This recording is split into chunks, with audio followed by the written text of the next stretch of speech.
یعنی کہ جو دوسری یہ سول کورٹس وغیرہ ہوتی ہیں ان کے جو فیصلہ جات ہوتے ہیں ان کو ہائی کورٹ میں چیلنج کیا جا سکتا ہے یا دوسری سپیریئر کورٹس میں چیلنج کیا جا سکتا ہے۔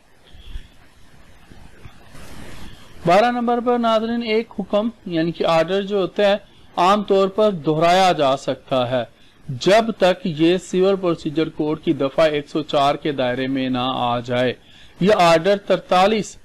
43 کے دائرے میں نہ آ جائے، یعنی کہ ایک آرڈر جو ہوتا ہے اس کو اتنی دیر تک ریوائز کیا جاتا ہے جتنی دیر تک وہ کوڈ آف پروسیجر جو ہوتا ہے یعنی کہ سول پروسیجر جو کوڈ ہے سی پی سی اس کی دفعہ 104 کے دائرے میں نہ آ جائے یا اس کا جو آرڈر 43 ہے اس کے دائرے میں نہ آ جائے۔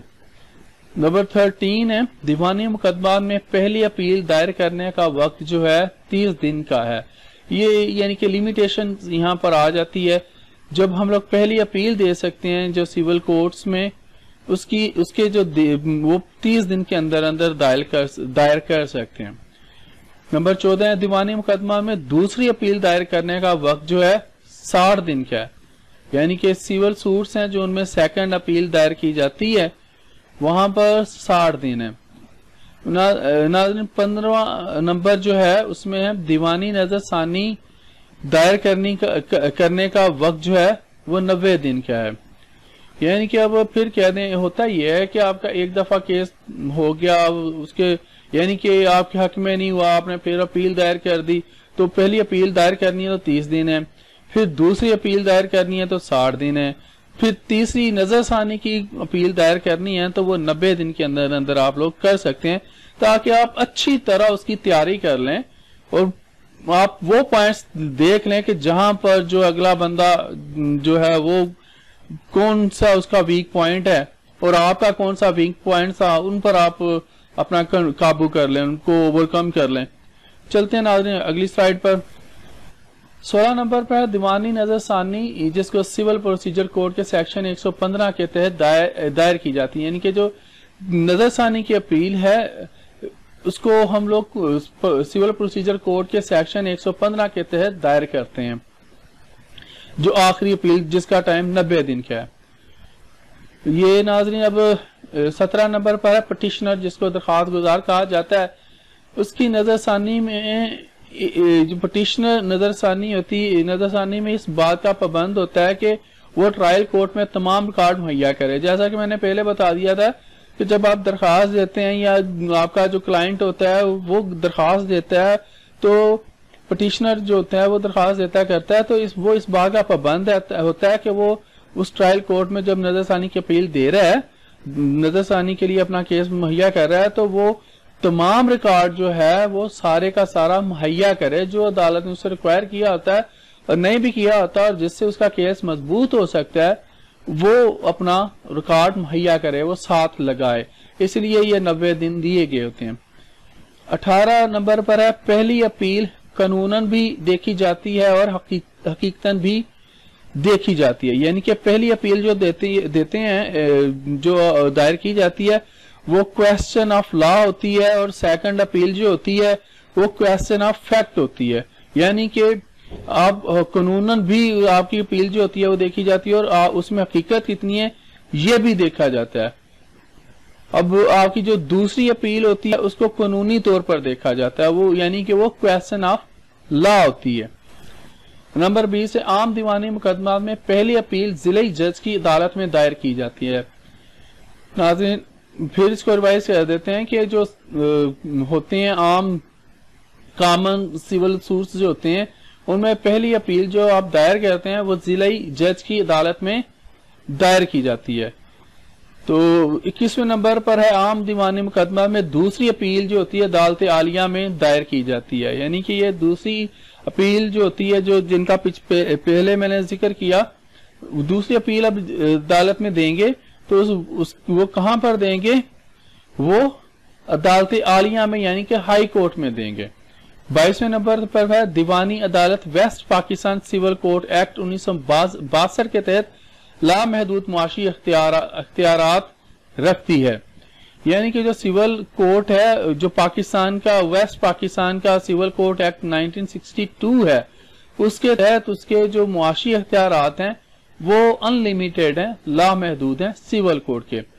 لیکن نمبر 23 پہ عام حالات میں ضلعی حکومتوں نے دیوانی عدالتوں کے معاشی اختیارات مختلف رکھے ہوئے ہیں. اب ناظرین آخری جو پوائنٹ ہے ہمارا وہ یہ ہے کہ جب عدالت عالیہ یعنی کہ ہائی کورٹ میں پہلی بار ایک مقدمہ دائر کیا جاتا ہے تو اسے سنگل بینچ سنتا ہے. اچھا ناظرین، امید کرتا ہوں کہ آپ کی انفارمیشن میں کچھ اضافہ ہوا ہوگا، اور انشاءاللہ میری کوشش ہوگی کہ میں اسی طرح کی کچھ مزید ویڈیوز آپ کے لوگوں کے لیے بنایا کروں. اب تک کے لیے اتنا ہی، اجازت دیجیے، انشاءاللہ زندہ رہے تو اگلی ویڈیوز میں ملیں گے. اللہ